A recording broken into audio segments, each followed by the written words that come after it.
Subscribe करें हमारे YouTube channel को और बेल आइकन को प्रेस करें हमारे लेटेस्ट वीडियोस को देखने के लिए।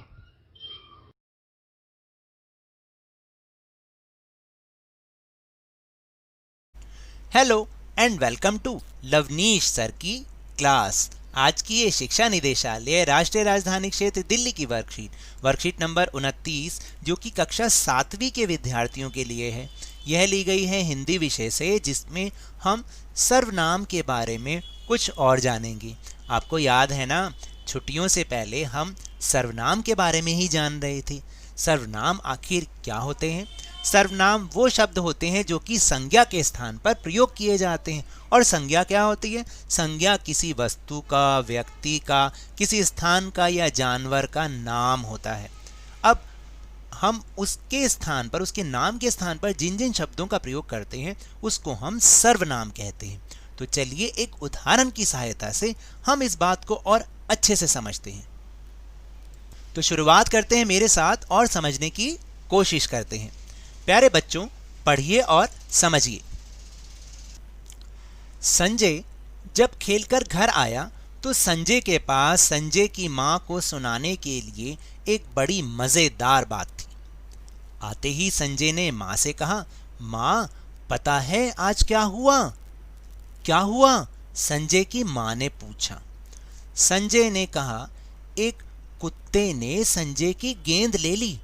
कुत्ता संजय की गेंद पकड़कर इधर उधर भागता रहा, पर कुत्ते ने गेंद नहीं छोड़ी। आखिरकार कुत्ता जिन दीदी का था उन दीदी ने संजय को पैसे दिए और संजय जाकर नई गेंद ले आया। मजा आया इस किस्से को सुन के?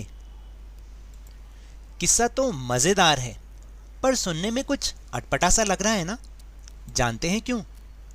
इसमें संज्ञा शब्दों का बार बार प्रयोग किया गया है, जबकि सामान्य बोलचाल की भाषा में हम बार बार संज्ञा शब्दों का प्रयोग करने से बचते हैं।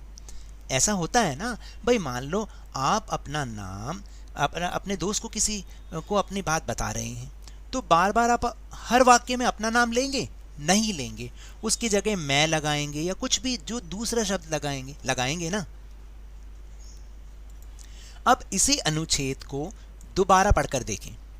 संजय जब खेलकर घर आया तो उसके पास अपनी मां को सुनाने के लिए एक बड़ी मजेदार बात थी।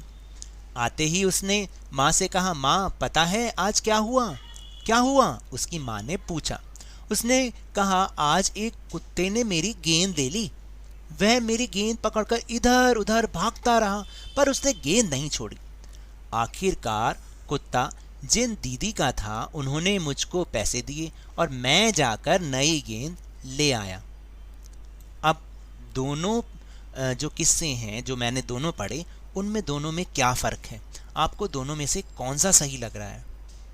जानता हूँ दूसरा वाला ही, क्योंकि हम भी तो अपने बोलचाल की भाषा में इन्हीं शब्दों का ऐसे तो प्रयोग करते हैं। क्या बार बार हम अपना नाम लेते हैं या किसी वस्तु का नाम बार बार लेते हैं?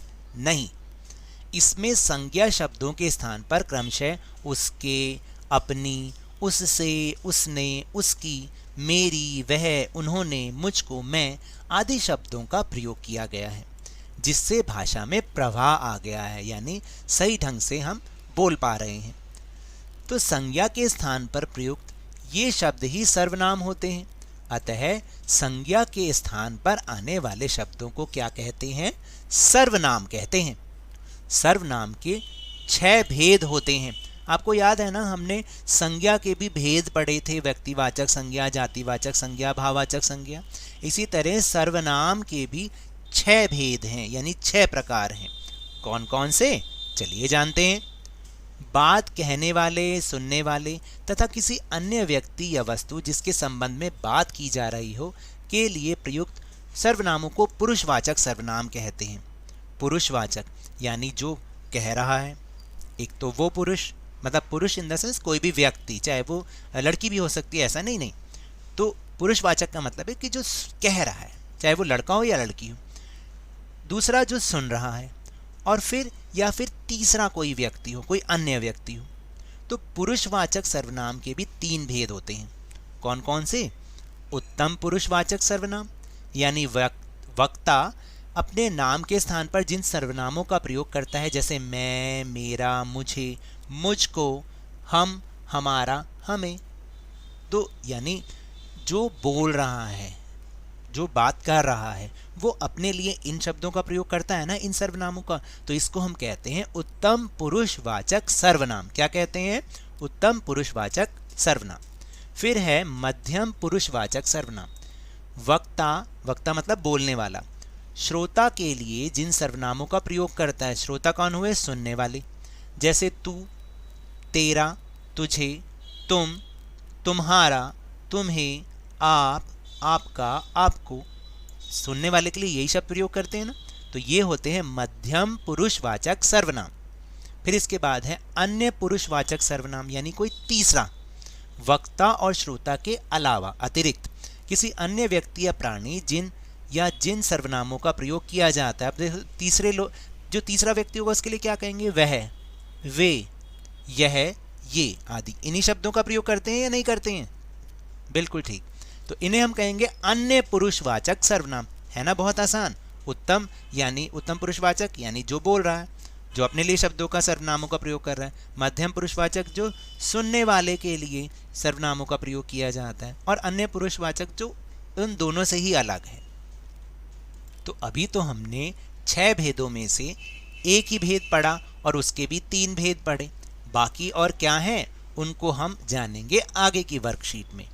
तो अब इसी के ऊपर कुछ अभ्यास कर लें ताकि आपको और अच्छे से समझ में आ जाए, और आप जब भी कोई वाक्य आए, पेपर में भी आए या आपके होमवर्क करने में भी आए, तो आप तुरंत पहचान जाएं कि इसमें कौन सा सर्वनाम वाला भेद लगा हुआ है।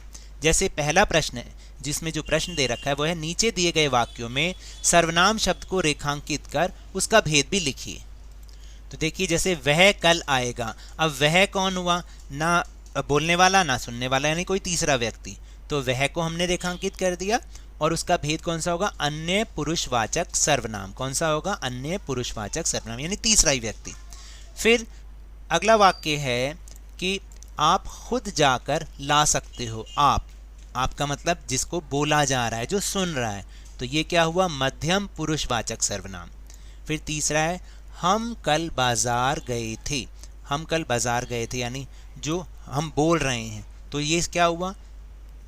हमको करेंगे इसमें सर्वनाम शब्द क्या हुआ? हम।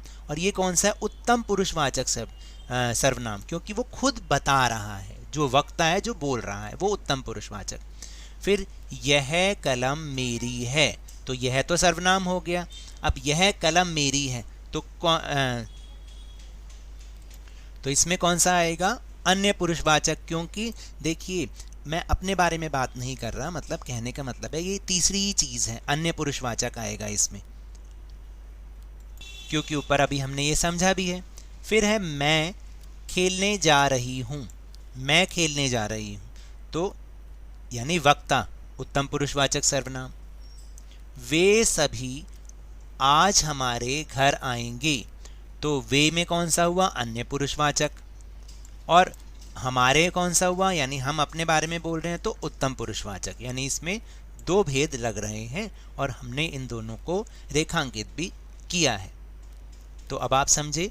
तो ये तो थी आज की वर्कशीट। अगर मेरे इस तरह समझाने से आपको थोड़ा सा भी समझ में आया हो तो इस चैनल को ज़्यादा से ज़्यादा सब्सक्राइब कीजिए, लाइक कीजिए और बहुत ज़्यादा शेयर भी कीजिए। और हाँ, मेरे साथ इसी तरह वर्कशीट को समझते रहिए, लेकिन ध्यान और मन लगाकर पूरी मेहनत और लगन के साथ पढ़ते रहिए। और अगर आपको कोरोना वायरस से बचना है तो मास्क जरूर लगा के रखिए, क्योंकि जब तक दवाई नहीं तब तक कोई ढिलाई नहीं। धन्यवाद।